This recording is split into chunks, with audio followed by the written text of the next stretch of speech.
अच्छो विजय side this side. आज हम लोग करने जा रहे हैं next chart revision. Chart revision का टॉपिक है आपका क्लबिंग ऑफ इनकम।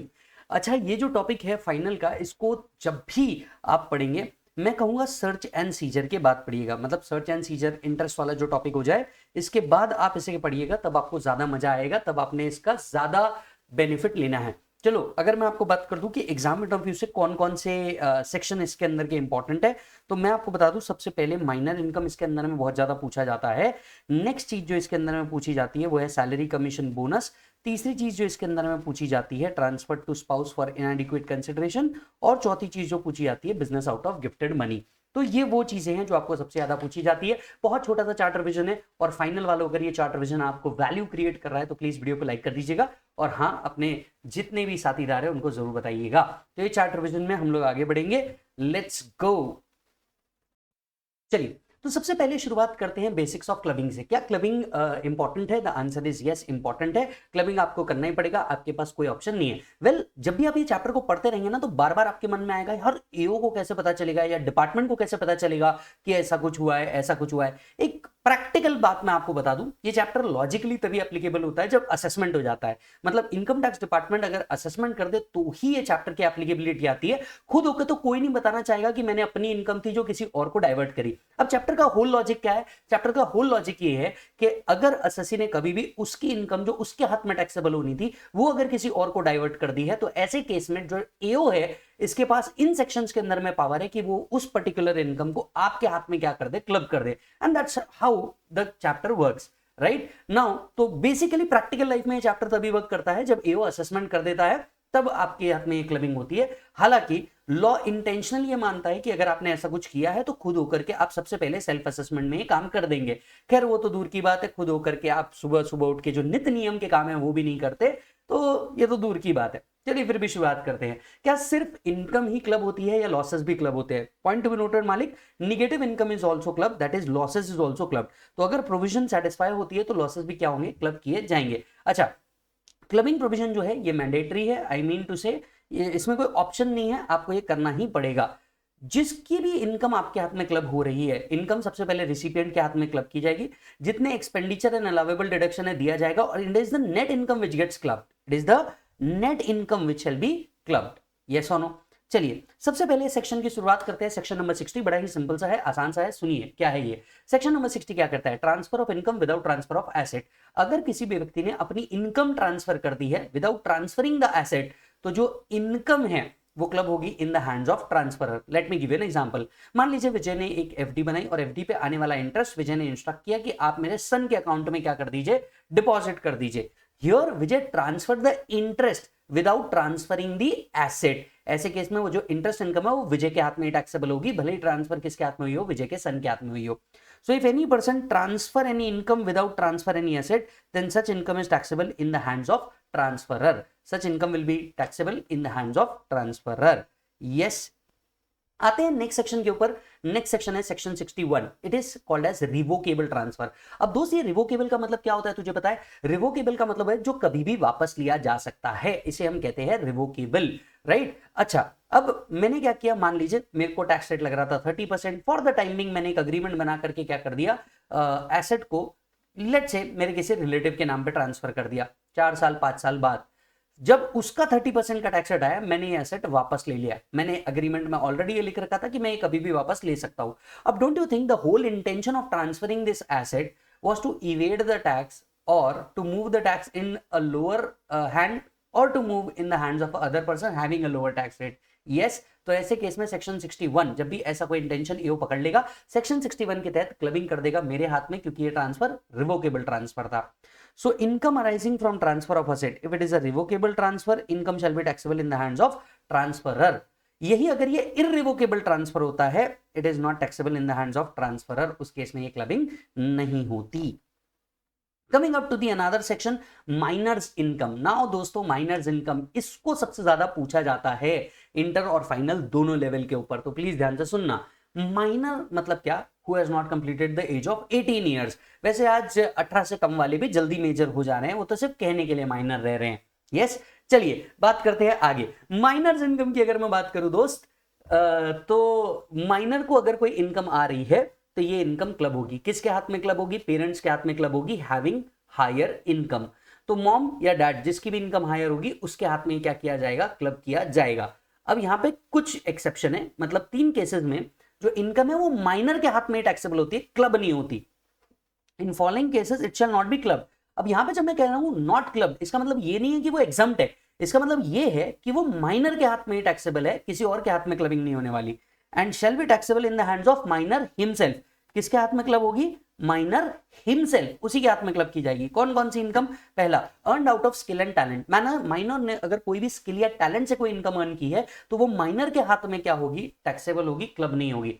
अब यहाँ पे कई बच्चे कई सवाल पूछते हैं मुझे, ईमेल आते हैं बहुत सारे कि सर माइनर ने बिजनेस करके इनकम कमाया, ये भी तो टैलेंट हुआ ना। सर माइनर ने लॉटरी करके इनकम कमाया, ये भी तो उसका टैलेंट हुआ, उसने सही नंबर सिलेक्ट किया, उसने ड्रीम 11 पे बहुत अच्छा नंबर सिलेक्ट किया, सर ये भी तो टैलेंट हुआ ना। Well please understand my friend, यहाँ पे जो स्किल एंड टैलेंट का मतलब है वो लेजिट स्किल एंड टैलेंट है in its literal meaning. Business करना या फिर लॉटरी लगा देना, ड्रीम 11 में अच्छे से टीम सेलेक्ट कर लेना, इन सब को क्या नहीं माना जाता? स्किल एंड टैलेंट नहीं माना जाता। तो स्किल एंड टैलेंट का बहुत लिटरल मीनिंग लिया है, मतलब ड्राइंग, पेंटिंग, आर्ट, सिंगिंग, इस तरीके की एक्टिविटी से आने वाला इनकम। सो ये इनकम माइनर के हाथ में टैक्सेबल होगा, मेजर के हाथ में क्लब नहीं किया जाएगा। दूसरा, earn out of manual work done. आप जानते हैं भारत में 14 साल के बाद काम कर सकते हैं, मैनुअल वर्क किया जा सकता है। तो लेट्स से आपने 15 ईयर किए हैं, आपने मैनुअल वर्क किया, लेट्स से चाय बेची, इनकम आया। नाउ अंडरस्टैंड, इनकम तो माइनर की इनकम है, ये माइनर के हाथ में ही टैक्सेबल होगी। माइनर एक्टिंग करता है, उन्हीं के हाथ में टैक्सेबल की जाती है, it's a manual work done. Yes. Third, income earn by minor who is handicap. अगर माइनर हैंडीकैप है तो ये इनकम माइनर के हाथ में ही क्या की जाती है? क्लब की जाती है, पेरेंट्स के हाथ में ऐड नहीं की जाती। तो 3 केसेस में माइनर की इनकम माइनर के हाथ में टैक्सेबल होगी। पहला, स्किल एंड टैलेंट से आया। दूसरा, मैनुअल वर्क डन करके आया। तीसरा, income earn by minor who is handicap. इसके अलावा बाकी जितनी भी इनकम है माइनर की वो सारी की सारी टैक्सेबल होगी। किसके हाथ में? पेरेंट्स के हाथ में, हैविंग हायर इनकम। अब यहां पे कुछ मिथ है जिसको मैं क्लियर कर दूं। पहला, सर इस साल पापा की इनकम ज्यादा है, अगले साल मम्मी की इनकम ज्यादा है, फिर अगले साल पापा की इनकम ज्यादा है, क्लबिंग किस तरीके से होगी? वेल मैं आपको एक बात बता दूं, clubbing once started in particular hand will always continue in the same hand. मतलब अगर डैड के हाथ में क्लबिंग चालू हुई तो डैड के हाथ में ही ये क्लब होती रहेगी, हमेशा डैड के हाथ में ये क्लब होती रहेगी, अनलेस एंड अनटिल आप प्रूव कर दे एओ को कि अब से मम्मी की इनकम ज्यादा होगी। I hope you are understanding this. तो एक के हाथ में क्लब होगी, उसी के हाथ में क्लब होगी, भले ही अगले साल मम्मी की इनकम ज्यादा हो जाए तो भी क्लबिंग डैड के हाथ में ही होगी, अनलेस एंड अनटिल आप एओ को एप्लीकेशन देके प्रूव कर दे कि हाँ भैया नेक्स्ट ईयर से मम्मी की इनकम ज्यादा होगी। Point number 1। Point number 2, second myth के बारे में बात करता हूं। अब सेकंड मिथ ये है कि सर मान लीजिए स्टेप डैड है या स्टेप मॉम है, क्या तब भी क्लबिंग होगी? Yes. Step number myth number 3, sir जो चाइल्ड है वो स्टेप चाइल्ड है, क्या तब भी क्लबिंग होगी? यस। मिथ नंबर 4, सर मान लीजिए मम्मी भी नहीं है, पापा भी नहीं है, फिर किसके हाथ में क्लब होगी? तो जो लीगल गार्डियन है उनके हाथ में क्लब कर दी जाती है। सर लीगल गार्डियन भी नहीं है, कोई भी नहीं है दुनिया के अंदर में, हवा से डाउनलोड हुआ है सर, ऐसे भी क्वेरीज हमको आती है। सर हवा से आया है, वो डाउनलोड हुआ है सर, अब क्या? देखिए ऐसे केस में जब कुछ नहीं मिलता ना तो उसके खुद के हाथ में टैक्सेबिलिटी की होगी, in any case he exempt नहीं होने वाली। क्लियर है मालिक? चलिए बात करते हैं। सो माइनर की ऑल अदर इनकम जो इन 3 एक्टिविटी से नहीं आ रही है, ये सारी की सारी क्या की जाएगी सर? क्लब की जाएगी। Parent having greater income before this clubbing, इस इनकम को क्लब होने से पहले जिसकी भी इनकम ज्यादा होगी उसके हाथ में क्लब की जाएगी। यस। सो पेरेंट मैरिज अगर सबसिस्ट करती है, parent marriage subsist, clubbing will be in the hands of parent. यहां पे आप थोड़ा सा लिखेंगे having greater income.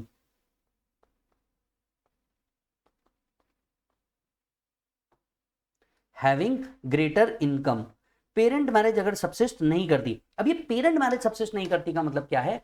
Parent marriage अगर सबसिस्ट नहीं करती तो इसका मीनिंग यहां पे ये आता है कि भैया डाइवोर्स हो चुका है। सर डाइवोर्स नहीं हुआ पर दोनों साथ में भी नहीं रहते, इनकम टैक्स इस सिचुएशन को नहीं मानता। इनकम टैक्स बोलता है कि भैया ये सिचुएशन हम तभी मानेंगे जब ये डिवोर्स हो चुका है, तभी हम बोलेंगे parent marriage do not subsist. अगर पेरेंट मैरिज सबसिस्ट नहीं करती तो ऐसे केस में parent who maintain the child, तो ये यहाँ पे आई गेस ये वर्ड आने रह गए हैं, आप प्लीज इसको थोड़ा सा एडिट कर दीजिए, मैं जो चार्ट का नेक्स्ट वर्जन अपडेट करूंगा उसके अंदर में डाल दूंगा। तो ध्यान से सुनिए, parent marriage subsist, parent marriage do not subsist. अगर पेरेंट मैरिज सबसिस्ट करता है तो ऐसे केस में पेरेंट हैविंग ग्रेटर इनकम उसके हाथ में क्लब होती है। अगर पेरेंट मैरिज सबसिस्ट नहीं करती तो parent having the person who maintain such child, उसके हाथ में क्या की जाती है, क्लबिंग की जाती है। चेक करिए एक बार, डन है दोस्त। ओके, अब याद रखिए जब भी कोई इनकम किसी के हाथ में क्लब होगी, right, the any income arising any subsequent year shall not be clubbed in the hands of other parent unless AO is satisfied that after giving the parent an opportunity of being heard that it is necessary to do so। अब आते हैं exemption से related. क्या आप जानते हैं minor की income जब भी क्लब की जाती है तो कितने रुपए का एग्जाम्पशन मिलता है? यस, जल्दी से कमेंट करके आप बता सकते हो तो बहुत अच्छी बात है। अगर माइनर की इनकम क्लब की जाती है तो 1500 rupees per child, 1500 rupees per child आपको क्या मिलता है सर, एग्जाम्पशन मिलता है। यस, 1500 रुपीज पर चाइल्ड आपको एग्जाम्पशन मिलता है। हालांकि मैं आपको एक बात बता दूं, ये एग्जाम्पशन तभी मिलेगा जब आप ओल्ड स्कीम में है। If you opt for 115 BAC, ये 1500 रुपीज का एग्जाम्पशन नहीं मिलता। Yes, so once the income of minor is clubbed, the exemption of 1500 per child shall be available irrespective of number of child। हालांकि ये जो exemption है ये अवेलेबल नहीं होने वाला कब बेटा, अंडर 115 BAC। तो आप चाहें तो यहां पे भी लिख सकते हैं not available under section 115 BAC, तो ये वहां अवेलेबल नहीं होने वाला। ठीक है, माइनर में स्टेप चाइल्ड इंक्लूड होता है।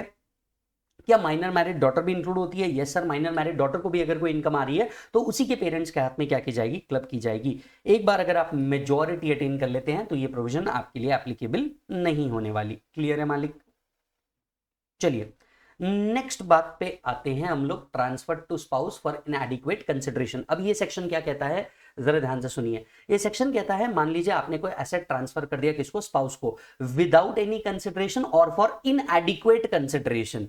ठीक है, तो ऐसे केस में income out of that asset shall be club. अब यहां पे मैं बहुत ही अच्छी इंटरलिंकिंग करूंगा क्योंकि आप तो जानते हैं हमारा मंत्र क्लियर है, पढ़ो तो हद कर दो वरना प्रोग्राम रद्द कर दो। अब एक बहुत अच्छी इंटरलिंकिंग आपको बताऊंगा, 3 चैप्टर को साथ में जोड़ दूंगा। आप बोलोगे सर मजा आ गया, मतलब ऐसी चीज हमने कभी नहीं करी थी।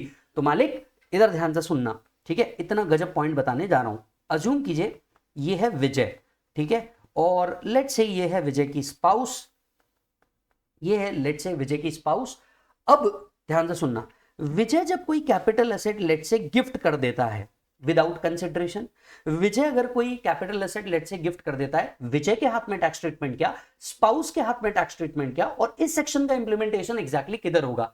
आई होप अगर आपने मेरा रेगुलर लेक्चर या फास्ट ट्रैक लेक्चर अटेंड किया है तो ये आपको वैसे ही पता होगा क्योंकि हमने पूरे के पूरे लेक्चर इंटरलिंकिंग से करे हुए हैं। और मैं आपको बता दूं सर, सिर्फ रिवीजन से काम नहीं होगा, जब आप इंटरलिंकिंग से पढ़ोगे ना तब आपको मजा आएगा कि यार हाँ ये बहुत अच्छी चीज कही है। अब सपोज विजय कैपिटल एसेट गिफ्ट में अपनी वाइफ को दे देता है, क्या विजय के हाथ में कोई कैपिटल गेन आने वाला है? द आंसर इज नो, विजय के हाथ में कोई कैपिटल गेन नहीं आने वाला। और ऐसा सेक्शन 47 कहता है। सेक्शन 47 कहता है कि भैया अगर कोई व्यक्ति गिफ्ट में दे रहा है, एसेट ट्रांसफर कर रहा है, right, it is not regarded as transfer, not liable to capital gain, तो इसके हाथ में कुछ नहीं आने वाला। Clear? Taxability.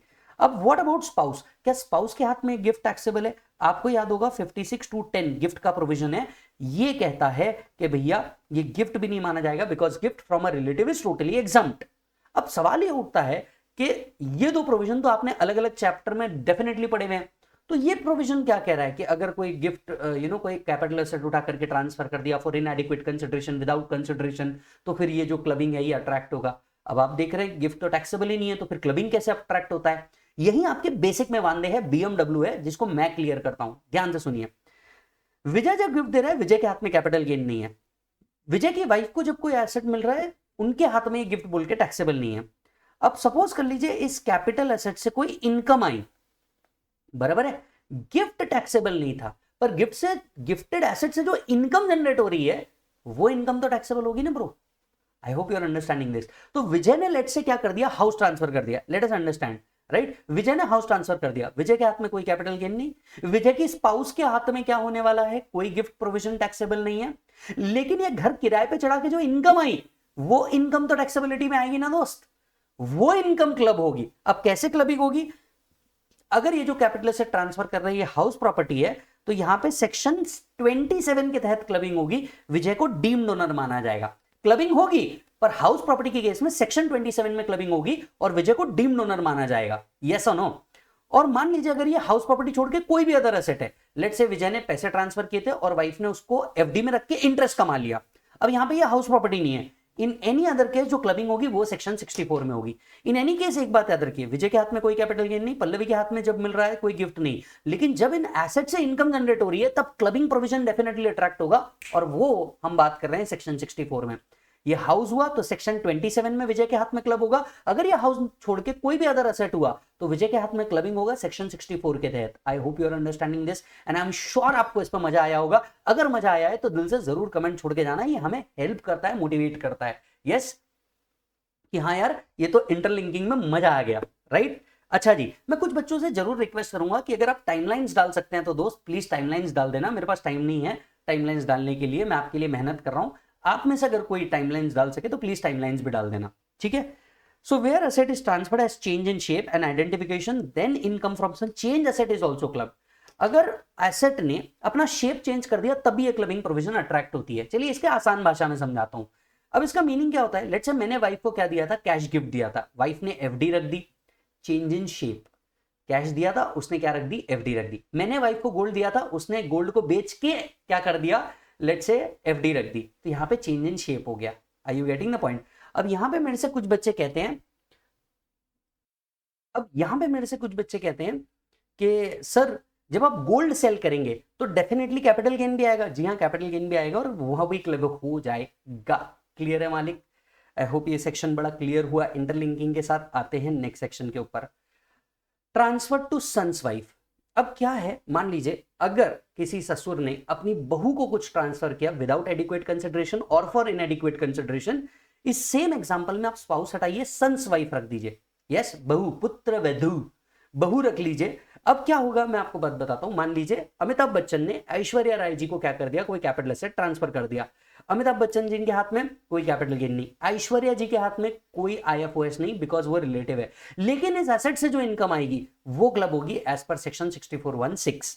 So if asset is transferred to sons wife for inadequate consideration और without consideration, income is earned, then income is clubbed in the hands of transferor, that is father in law.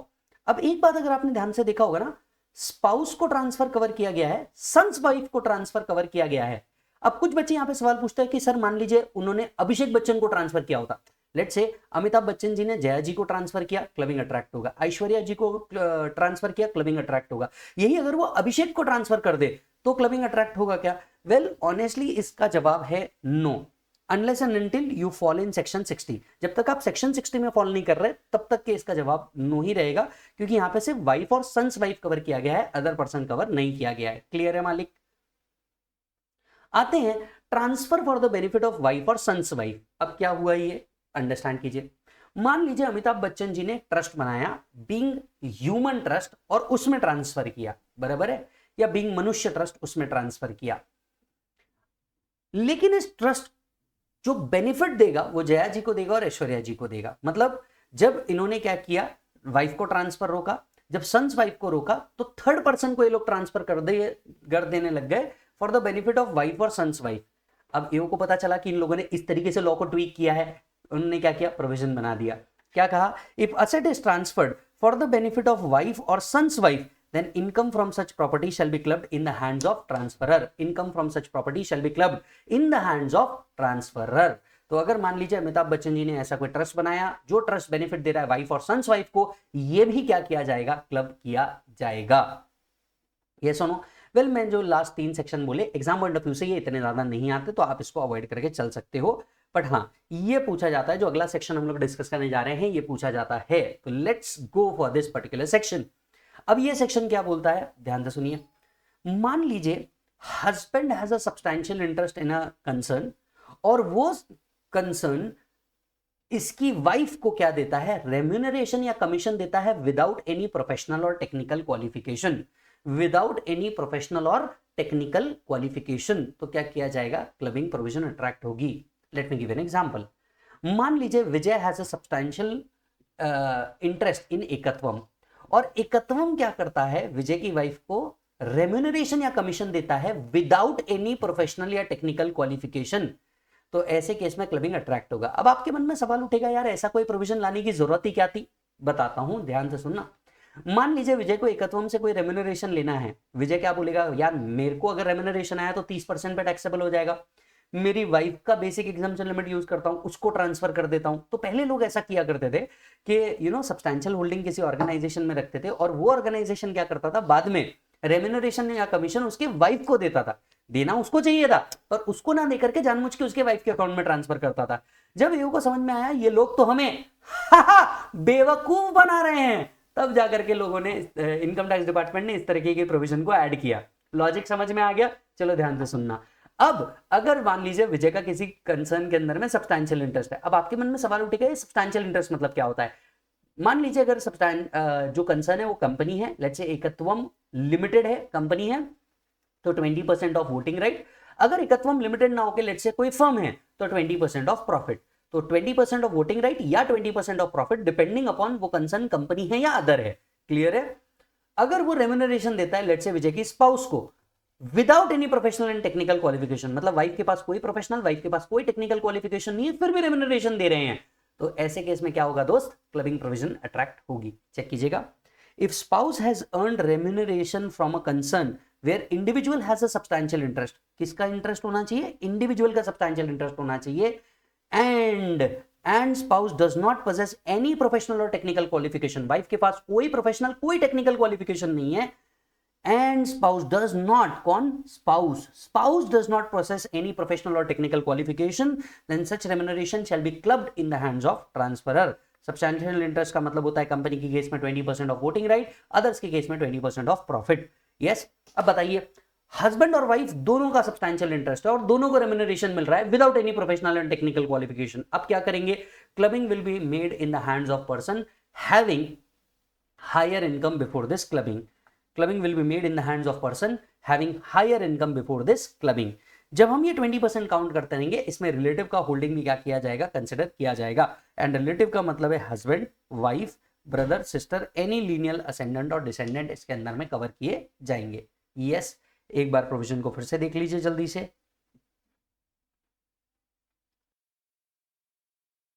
चलिए अब next चीज के ऊपर चलते हैं, business out of gifted money. Next concept के ऊपर चलते हैं, business out of gifted money. अब ये क्या कॉन्सेप्ट है प्लीज जरा देखिएगा। मान लीजिए हस्बैंड स्पाउस, अब इस चीज के लिए भी हस्बैंड स्पाउस रिलेशनशिप को कंसिडर किया गया है, राइट। मान लीजिए हस्बैंड ने वाइफ को क्या किया, अमाउंट गिफ्ट किया और वाइफ ने इसे इन्वेस्ट कर दिया किसी बिजनेस या प्रोफेशन के अंदर में और वहां से प्रॉफिट कमाया, तो क्लबिंग किस तरीके से अट्रैक्ट करेगी। अब इस सेक्शन की एप्लीकेशन होने के लिए भी अगेन आपका हस्बैंड स्पाउस रिलेशनशिप होना बहुत जरूरी है। तो जरा ध्यान से समझिएगा, इसमें भी आपका हस्बैंड स्पाउस रिलेशनशिप होना बहुत क्लेवरली जरूरी है। तो लेट्स से मुकेश भाई ने नीता बेन को क्या कर दिया, पैसे गिफ्ट किए। नीता बेन ने क्या किया, इसमें खुद का ओन कैपिटल लगा करके प्लस गिफ्टेड मनी लगा करके मुंबई इंडियंस में इन्वेस्टमेंट कर दिया और मुंबई इंडियंस से प्रॉफिट जनरेट हुआ। अब बताइए क्लबिंग किस तरीके से अट्रैक्ट होगा। अब क्लबिंग कैसे अट्रैक्ट होगा, इसके लिए एक फॉर्मूला दिया है। फॉर्मूला ये है, प्रॉफिट जो भी होगा वो into gifted amount divided by total capital employed. Yes, जब आप टोटल कैपिटल एम्प्लॉयड देखेंगे तो इसके अंदर में ओन कैपिटल भी होगा प्लस जितना आपको गिफ्ट में मिला वो भी होगा। So profit into gifted amount divided by total capital employed. इस करके क्या आपको करना है, क्लबिंग प्रोविजन को अट्रैक्ट करना है, क्लबिंग प्रोविजन इंसर्ट करना है। अब यहां पे एक और सेक्शन आता है, सेक्शन 64(2) ट्रांसफर टू एचयूएफ। अगर मान लीजिए कोई मेंबर ऑफ एचयूएफ को कोई असेट ट्रांसफर कर रहा है, income out of that asset will be clubbed in the hands of transferor. अब यहां पे भी वो इंटरलिंकिंग वाला प्रोविजन बिल्कुल अट्रैक्ट होगा। मान लीजिए विजय है, विजय का एचयूएफ है, विजय जब कोई कैपिटल असेट एचयूएफ को देगा, विजय के हाथ में नो कैपिटल गेन, एचयूएफ को रिसीव हो रहा है, क्या एचयूएफ के हाथ में गिफ्ट प्रोविजन एप्लीकेबल होगी, नहीं। 56(2)(10) कहता है एचयूएफ के हाथ में कोई गिफ्ट प्रोविजन एप्लीकेबल नहीं है, लेकिन इस असेट से जो इनकम जनरेट हो रहा है वो विजय के हाथ में टैक्सेबल होगा एज पर सेक्शन 64(2). तो transfer is not taxable, receipt is not taxable, but income out of that transferred asset is clubbed as per section 64(2). I hope आपको क्लैरिटी मिली होगी अलोंग विथ इंटरलिंकिंग। चलिए सुनिए, if any individual transfer his asset to his HUF without any consideration or for inadequate consideration, then income from such asset received by HUF but taxable in the hands of transferor. Yes or no? Taxable in the hands of transferor. After partition of HUF, income from such asset received by spouse shall be clubbed in the hands of transferor. मान लीजिए फिर HUF का partition हुआ, HUF के partition में ये asset आपको वापस आना चाहिए था पर चले गया आपके वाइफ को, तब भी क्लबिंग ट्रांसफरर के हाथ में ही होगी, तब भी क्लबिंग किसके हाथ में होगी? ट्रांसफरर के हाथ में ही होगी। आ जाते हैं इस चैप्टर के लास्ट कॉन्सेप्ट के ऊपर, which is a cross transfer. Cross transfer is based on the concept of Keshavji Morarji judgement. अब ये क्रॉस ट्रांसफर क्या है? देखिए ये एक केस लॉ आने की वजह से ना क्लबिंग में आगे कभी सेक्शन ही ऐड नहीं किए गए, क्योंकि ये एक ही इतना पावरफुल सुप्रीम कोर्ट जजमेंट था कि इसके आगे कभी कोई सेक्शन को ऐड करने की दरकार ही नहीं पड़ी, जरूरत ही नहीं पड़ी। अब ये केस लॉ क्या था, जरा ध्यान से सुनिए। अब देखिए क्रॉस ट्रांसफर किस तरीके से ऑपरेट होता है मैं आपको बताता हूं, और बड़ा स्मार्ट टैक्स प्लानिंग मूव था। कैसे टैक्स प्लानिंग मूव था, हिस्ट्री भी समझ लीजिए। अब क्या होता था, मान लीजिए विजय और विवेक ऐसे दो भाई है, बराबर है, दोनों की स्पाउस। अब विवेक अगर अपनी स्पाउस को कोई एसेट ट्रांसफर करे, है ना, विदाउट एडिक्वेशन इनएडिक्वेट कंसिडरेशन में क्लबिंग अट्रैक्ट हो जाएगा। विजय अपनी स्पाउस को कोई एसेट ट्रांसफर करे विदाउट कंसिडरेशन इनएडिक्वेट कंसिडरेशन, तो क्लबिंग अट्रैक्ट हो जाएगा।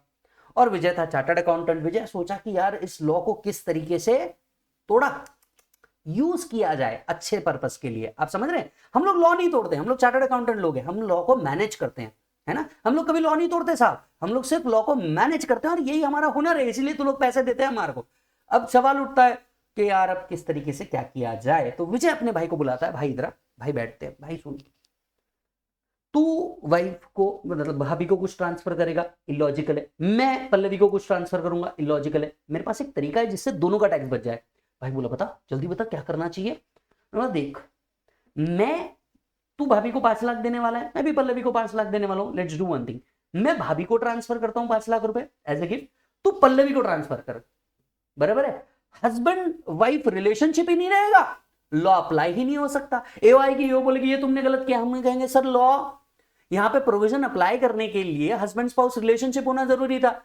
हस्बैंड स्पाउस रिलेशनशिप है ही नहीं, मैंने तो भाभी को ट्रांसफर किया है और भैया ने अपनी बहू को ट्रांसफर किया है, क्लबिंग प्रोविजन अट्रैक्ट ही नहीं हो सकता था। तो लोग क्या करते थे, इस तरीके से इनकम टैक्स डिपार्टमेंट को बेवकूफ बनाते थे।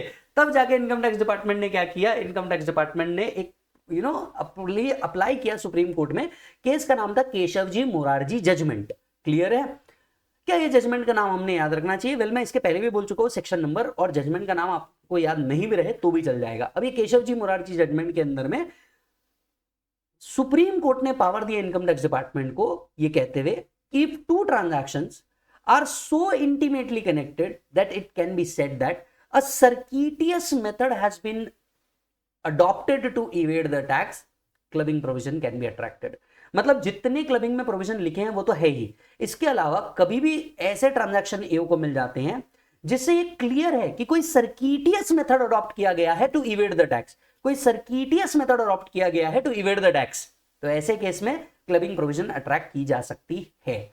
और बस किसी भी प्रकार का ट्रांजैक्शन अब आ जाए, अब इसके लिए कोई स्पेसिफिक सेक्शन की जरूरत नहीं, किसी भी प्रकार का ट्रांजैक्शन आ जाए, दिख जाए सर्किटियस मेथड अडॉप्टेड है, खत्म, क्लबिंग प्रोविजन अट्रैक्ट हो सकती है।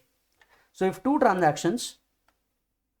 transactions are so intimately connected that it can be concluded that circuitous method has been adopted to evade the tax, then clubbing provision can be attracted। और AO उस case में clubbing provision attract कर देगा and tax compute करेगा in the hands of transferor। I hope you got this। और इसी के साथ आपका जो चैप्टर है क्लबिंग का वो खत्म होता है।